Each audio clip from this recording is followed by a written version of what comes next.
Aссеnt is a program about us and our lives.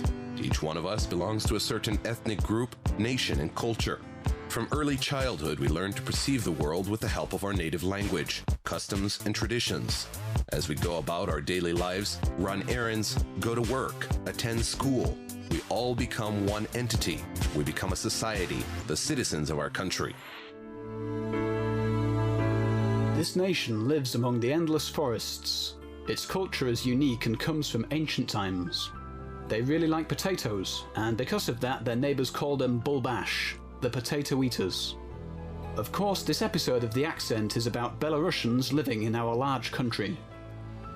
The introduction of this nation can be completed with the words of its representative, the poet Jakub Kolas, who expressed their common feelings about their homeland. Oh my dear land of childhood, I have no force to part with you.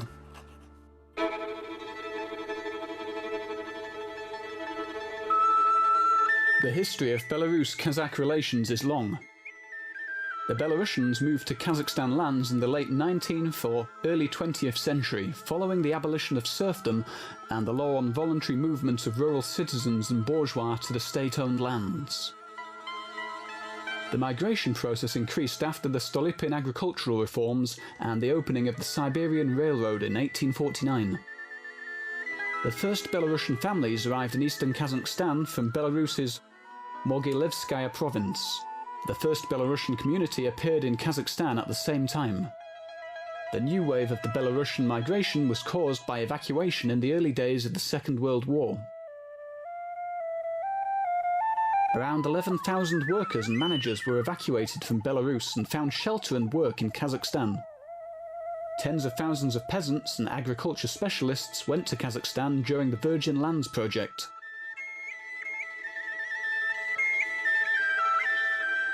Many of them stayed. Currently, the number of Belarusians in Kazakhstan is around 170,000.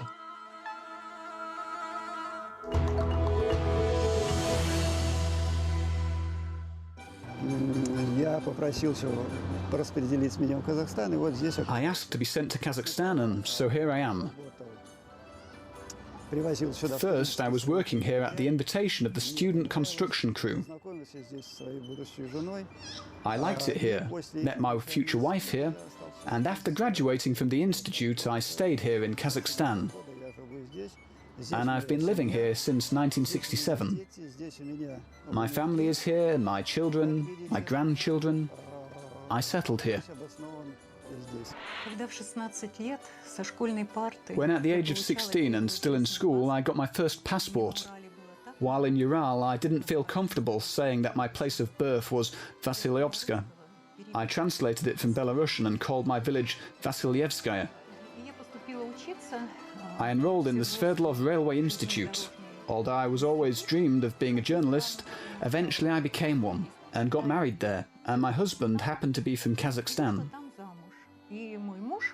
When we had our child there, things went hard for us. We had no apartment, and his brother was working in Temirtau on the construction of Kazakhstan Magnita.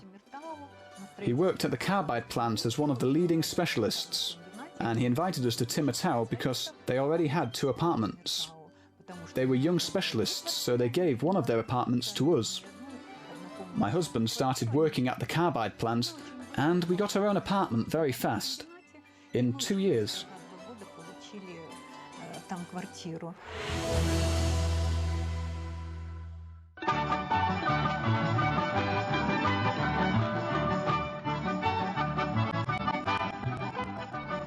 The women's costume consisted of several parts: apron, skirt, shirt, belt, vest, and a hat. The shorts was made of linen, and the sleeves were decorated with red or black-red stitching. The skirt was also made of linen, and it was usually decorated with squares or stripes. The apron always matched the shirt in colour and picture. Part of the holiday costume is a vest, or a girdle. It was made using only the factory fabric, such as silk, satin, silk velvet, and it was richly decorated with different braiding. The belt was often weaved and plaited or knitted. It was always decorated with coloured designs, most often green, white and red. The hat was always part of the traditional costume. Married women never allowed others to see them with an uncovered head. Most of the most common variants was namitka, which looked like an earband. A Belarusian girl or woman would always complete her costume with a bead necklace.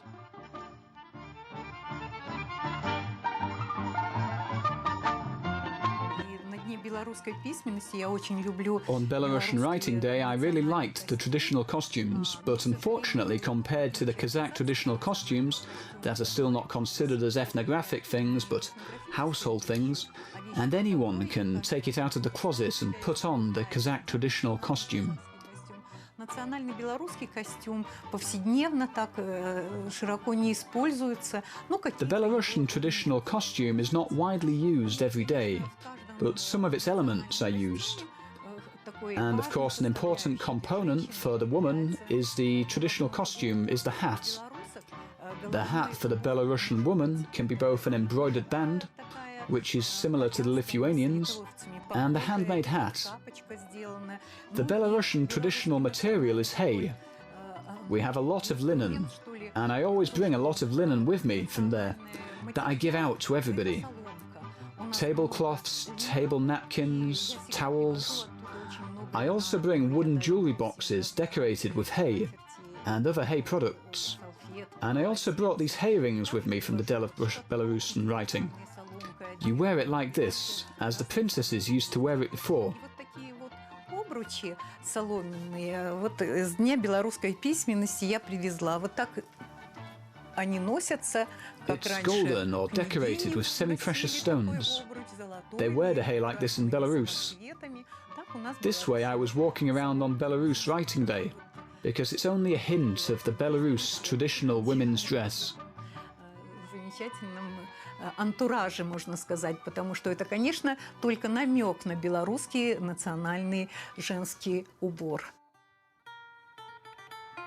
Мы сейчас с вами посмотрим белорусский Now костюм. we'll look at the traditional men's costume. This is the costume for the rural youth. Village guys wear it for some celebrations, youth festivals. As you can see, the elements of this costume have a lot of different ornaments. В элементах этого костюма очень много различных. Especially the bottom of the costume, where there is embroidered with ornaments related to the forest and meadow vegetation. Орнаментом, связанные с мотивами лесной и луговой растительности. Это изображение. The pictures of plants, the forest, meadow, etc. This costume is usually long like a robe. Как правило, это костюм длинный типа халата. Он одевается. It's usually put on top of the pants, also called sharovary.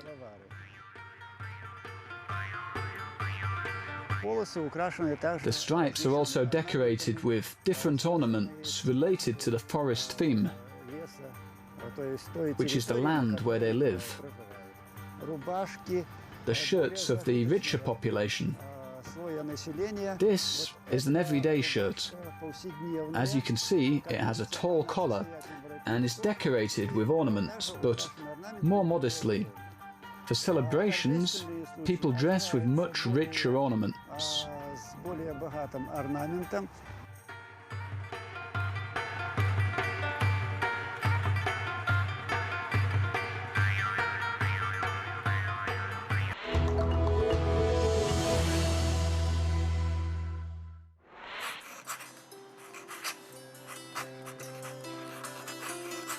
Сейчас мы будем готовить традиционное белорусское блюдо драник. Now we will prepare the traditional Belarusian meal called draniki. This is my family's favorite meal. Today I invited my granddaughter to have some draniki. She was so anxious for us to make this dish. Every Belarusian housewife has her own secrets for this popular dish, just like every Kazakh housewife with bishbamak. For instance, if you want to avoid darkening dranikis while cooking, you need to add onions. Some housewives grate it the same as the potatoes. Some add sour cream, and this makes them a golden colour, beautiful and tasty. некоторые добавляют сметану, можно ложку сметаны добавить, и тогда они будут золотистые, румяные, красивые, ну и вкусные. The first thing that comes to mind when thinking about Belarus's cuisine is the potatoes. There are more than 400 meals made out of it, and each meal is completely different from the other. Baked potatoes, fried, stewed, mashed, in chunks, babka or dranka, kliotsky, kolduni, crepes, gulbushnik, pancakes, soup, pies, pierogi, and many others. All these dishes are well fixed in the menu. They represent the obligatory, unchanged and solid part of traditional cuisine. This can be explained for historical reasons. The early appearance of potatoes in Belarus, starting from the second half of the 19th century, means it has taken the prime position on the national menu. Also due to the climate conditions that make it easy to grow and select the tasty sorts of potato with high starch content. You can say that the Belarusian cuisine is distinct, with a soft and moderate taste.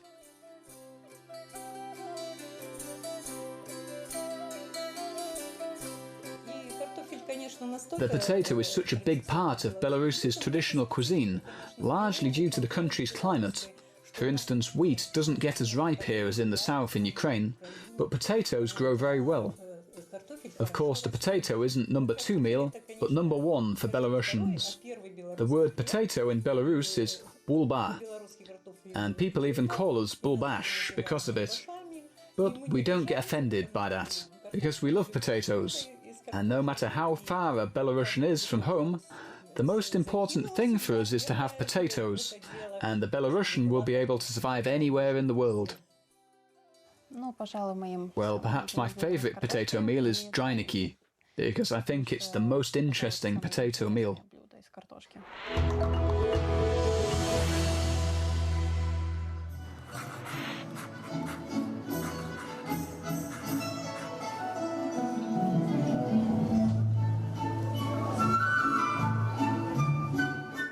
The dances have always had an important place in Belarusian culture. There has never been even a little event in life without a dance. The particular feature of the Belarusian dance is the dynamics and liveliness, emotions and group dancing. Another feature of many Belarusian dances is their storyline. With the dance moves, the dancer tells about his life, about his work, and his relationship to nature.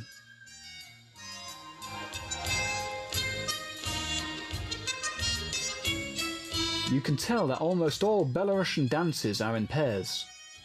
Only sometimes is the dancing done by a single boy or a single girl.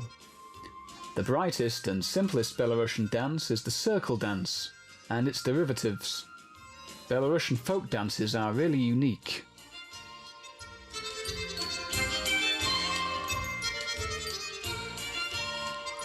The dance expresses the people's feeling of life's beauty, emotions, temperament and their character. Their traditional Belarusian choreography keeps the rich creative heritage of the past. Each dance has its own elements, moves and its own music, its own rhythmical pattern. With their multiple moves, the dancing couples weave a complex pattern that looks like a colourful ornament.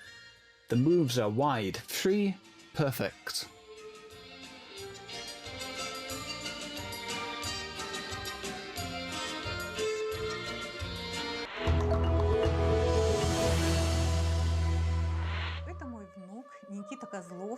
This is my grandson, Nikita Kozlov. This year he's in the 3rd grade, but he reads my poems in school too.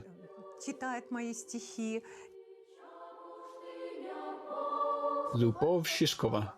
Where the wooden houses. Where the wooden houses, where mountains are all around, where the stream is running near, the morning rises on the stairs. The sunbeam jumps like a rabbit, from door to ceiling. Come out, wake up, don't miss the summer. Start making the planet well taken care of.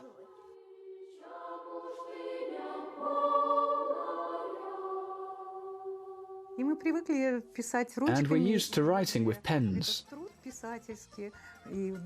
This is probably the writer's job. And the inspiration. When it comes, you need to write it down quickly, and you write with a pen. And only when the poem is complete, after it's finished, because the poems simply appear when you walk or do something, or they can even appear while at the kitchen, and you're not going to run to the computer. And only after the poem is finished, then you need to take a look at it with a fresh mind. And this is when it's typed on a typewriter or on the computer as we do it nowadays. And you see the poem as an editor. You're not the author anymore. You see some defects.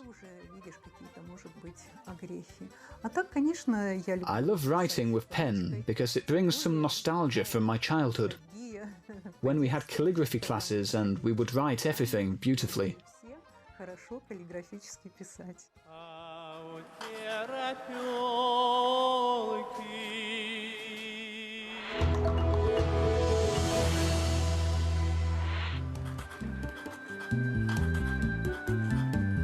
So strange, my city. I lived getting used to it, keeping a fence and doubts inside. In the hands of the harsh and proud land, you nursed me carefully, and I longed for other cities, and poems were devoted to them. I often thought, what do I care about your songs and days? I cheated on you, but having cursed you 3 times, I fall to your hands. Please forgive me. Oh, my city, how much I understand now that I need to grow to reach your difficult love. Kazakhstan is a grateful land. People fly to space from it. They grow great harvests there. The fields give bread that we trade. And this country raised me the way the field grows the bread. It brought me up in my profession the way that Baikonur sends people to space. And this is the purpose behind the name of my book, 2 Free Wings. Kazakhstan raised me up. It has all my creative and family ties. My family is here, my children. They work here, they live here. I have 3 of my grandchildren here, and 1 granddaughter is studying in the Czech Republic now. This is our family, our home, our sweet home, that keeps you warm both in the times of trouble, in happiness, when sick, when sad. It's our land. Чувствую себя здесь очень комфортно, и намерений никаких. I feel very comfortable here, and I have no plans to change where I live. I have settled here.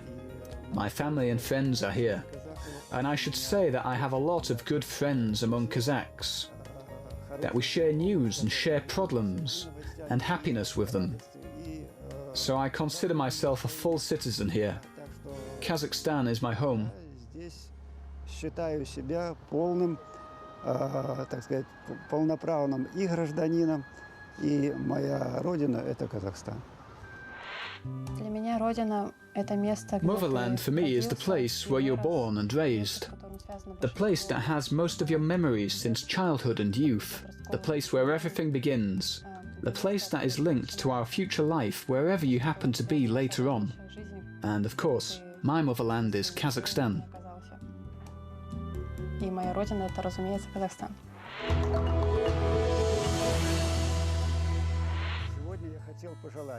Today I want to wish to the Kazakh and Belarusian people good health, prosperity, clear blue skies and peace. The deserted and spacious land that smells of sagebrush, summer heat, when heart is delighted with space. You became dear to my soul, and the landscape that is dear since childhood suddenly got tight for eyes and heart, and shortly seen horse rider's hat is like a late farewell, and whip and colour of steppe herds, and the girl with a little flag at the substation. The whole world that I'm so used to now is like milk for tea at the bottom of the cup.